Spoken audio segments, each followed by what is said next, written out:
morning. In today's session, we are going to discuss about data persistence in Android. So if you want to store data permanently, either on the device or in off the device, either in secondary storage part of the same device or in any other external storage area like SD cards in the memory, then we prefer that concept is called the persistence. It means we are going to store the data permanently, not temporarily. So whatever the volatile objects, temporary objects are there, if you want to store those objects means here any data item. It might be your personal data or your profile data or any app settings, etc. So when I say persistent data, it is basically any data which I would like to access across multiple sessions of the app. Then the data stored in the buffer belongs to one particular app will be lost whenever you close the app. Suppose if you want to share some data between apps or among the different apps, then we need to store that data permanently. So if you want to access the data in multiple sessions of the same app or in different apps, then we prefer the concept of the data persistence. So when you close the application and later point in time, if you are able to fetch the data from previous app usage session, then the data we are taking about is persistent data. That is, there are 3 points are mentioned regarding the persistence of data here. The first point, second point, and third point. But the common meaning in these 3 points is we are going to storing data for later use or for next time of utilization of the application, or if we want to share the data across the multiple apps. So any data which is not volatile, if the application flows, it's the kind of data that does not get lost. That is what the persistent data is. Even though if you close the application, if the data does not last, then that kind of data, it is called persistent data. It means your permanent storage or permanently stored instead of temporary. Right. So Android data persistence can be categorized into 2 types. That is on device and off device. On device and off device. A small difference is there between them.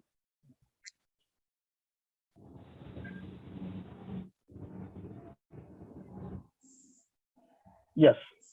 So let's see the diagram. That is Android data persistence, ADP. There are 2 categorizations are mentioned here. One is the on device, another one is the off device. So here the meaning of on device means data stored in the device itself, in the mobile itself, either in internal memory or in any external storage. So, but in which form the data will be stored in on device? In the mobile phone. That is generally data stored in various methods, but already we know any information store, if you want to store permanently either in computer system or in mobile phone, etc., it requires the file. That is one file we need to create especially. Any type of data, it might be contain text file or audio file or video file or image or the settings of or configuration settings of any one of the apps. Even though configuration settings also stored in the form of files only. So on device means data stored in the mobile itself. But in on device point of view, data stores in various 4 methods are mentioned here. Let's see file input output. So generally what is meant by file? It's simply, we can say it's a collection of information, collection of related information, but depends upon the type of information stored into the file type will be decided.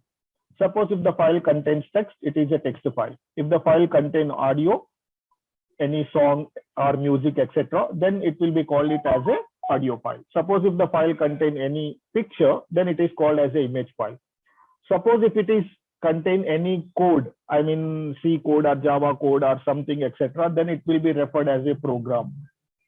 If the file contain any app settings or any file settings or any application settings, then it will be called it as a configuration file. configuration file or settings file, etc. So anyhow, whatever the content stored is permanently either in the computer system or in the mobile phone, it's simply referred as a file.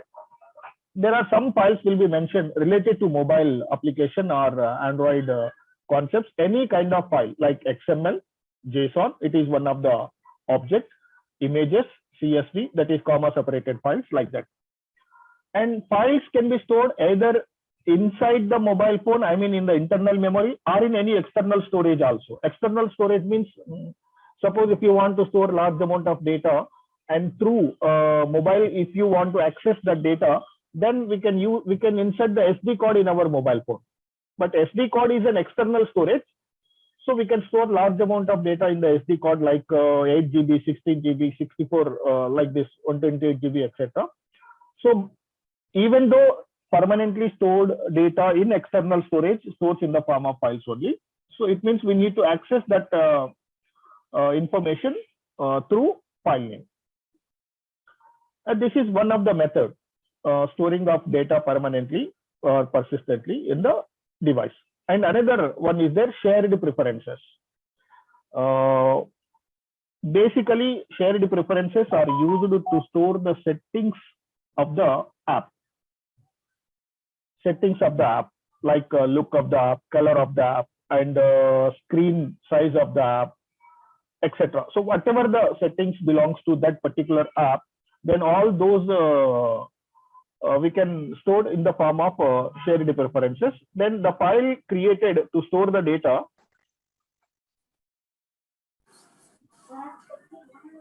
and that is XML file. So all the settings we can store by using XML file. XML also, it is one of the file only.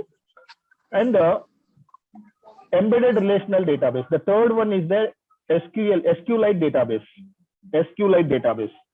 So if you want to store the data in organized format, large amount of data, or if you want to perform all kinds of operations of the database, like adding new data, modifying existing data, or retrieving the data, that is retrieving the specific information from the database, or generating reports based on that data, then to store large amount of data, already you know about the concept of Oracle, that is SQL, that is SQL, it is pronounced as SQL. So like this, if you want to store the data in the form of database permanently in mobile applications or in Android, then we prefer the concept of SQLite database. So SQLite database, it is an embedded database. Embedded means here part and parcel of the application. It means the database is not stored separately, not exist separately. The database embedded within the application itself, within the app itself. That is part and parcel of the app. So whatever how we can perform different operations on the database in Oracle or other relational databases, same we can perform all kinds of operations in SQLite database also. We will discuss about the way of performing SQLite databases in further classes, I think in second or third unit is there. And the last one is their content provider. Already we discussed about the content providers in the fifth semester, I think in third unit of the Android basics. So basically content providers are used to transport the data from one app to another app, to transfer the data from, simply to share the data between apps or among the different apps. The same to store the data, to transfer the data from one app to another app means while transferring we need to store the data. So to store the data we need to create a file. So to create a file, the concept of XML is used. That is XML, by using XML we can store the data temporarily, like username, password or settings, etc. And through content provider concept of the Android, we can transfer the data from one app to another app. So this is persistence of data on device. We can store data either in the form of files or by using shared preferences. In shared preferences, just settings are used. It uses the concept of key value pair concept is used. And another one is SQLite databases and content providers. And another categorization of Android data persistence, that is off device. Off device means there are some of the apps always used in our mobile phones. We can access the data through that app, but data not stored in the mobile phone or in the app. It means, where is the data located? The data stored in web server. Web servers. If you try to access any website that needs to access the data, that need to displace the data to the user, then just website sends the request to the web server. Then web server takes the request from the from the user, and then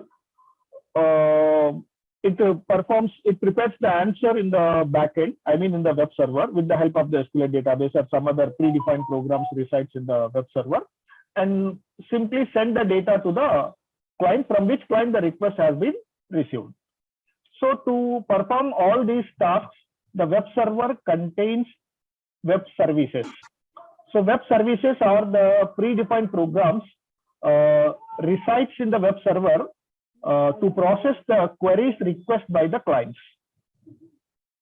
Clients means here, that is mobile users. Whenever the mobile user send the request for any data, then in that website, then that website communicates with the web server. Then web server contains the complete data, but according to the required format, the data need to be sent to the client, so that the appropriate web service is executed inside the web server, and the output will be sent to appropriate mobile user.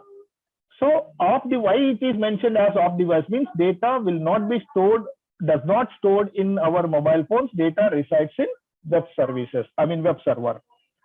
Then through our mobile app, just we send the request for the data, and based on our request, the appropriate web services, I mean programs, predefined programs resides in the web server, executed, and then process that data, and the result will be sent to the mobile users, right?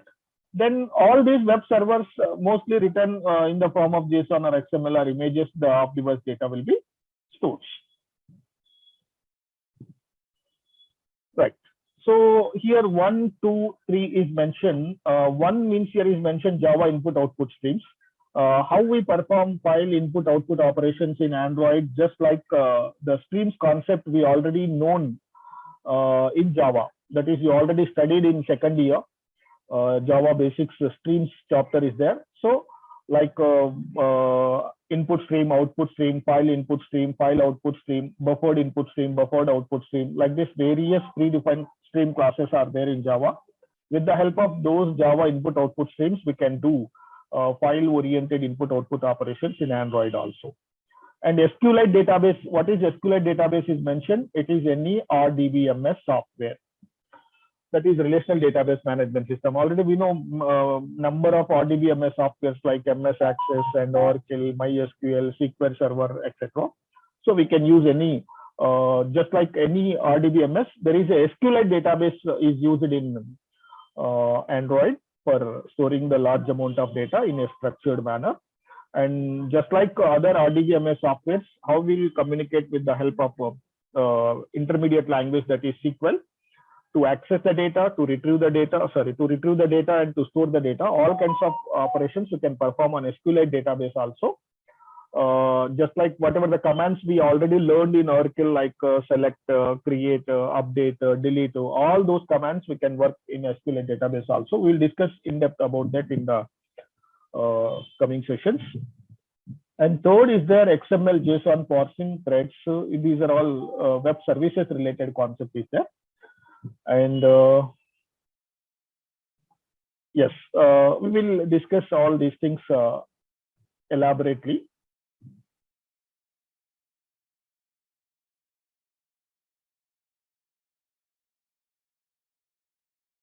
Right.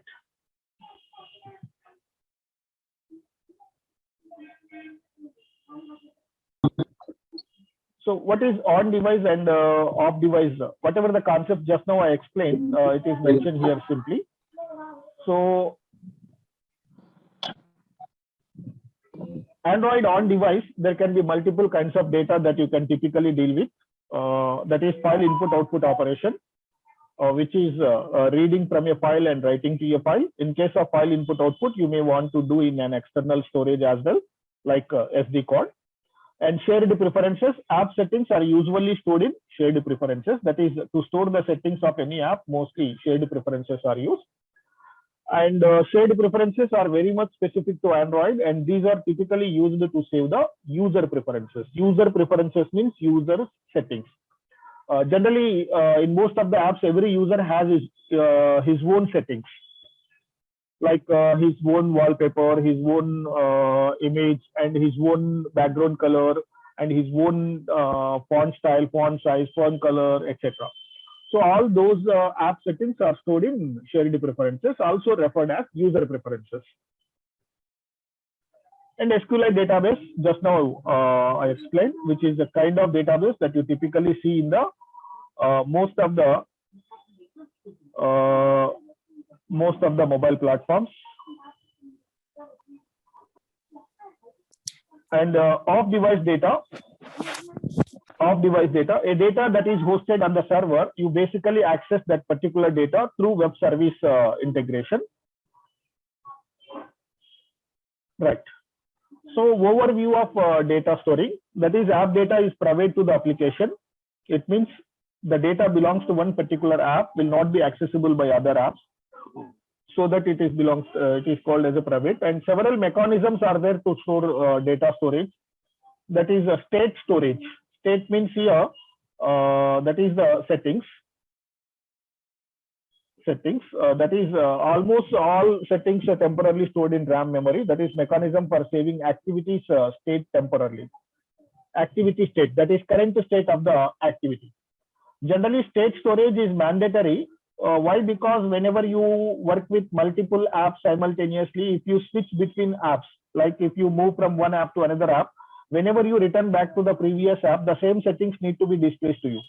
So that whenever you shift to another app, then all the current state of the settings of the activity will be stored temporarily in RAM. And whenever you return back to that app, the same settings will be displayed. And preferences, it is a lightweight mechanism to store and retrieve key value pairs, that is settings.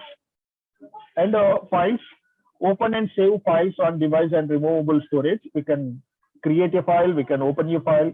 And SQLite databases, completely we use relational database management system. And content provider is used to give the data for other apps. These are all the various data storing methods.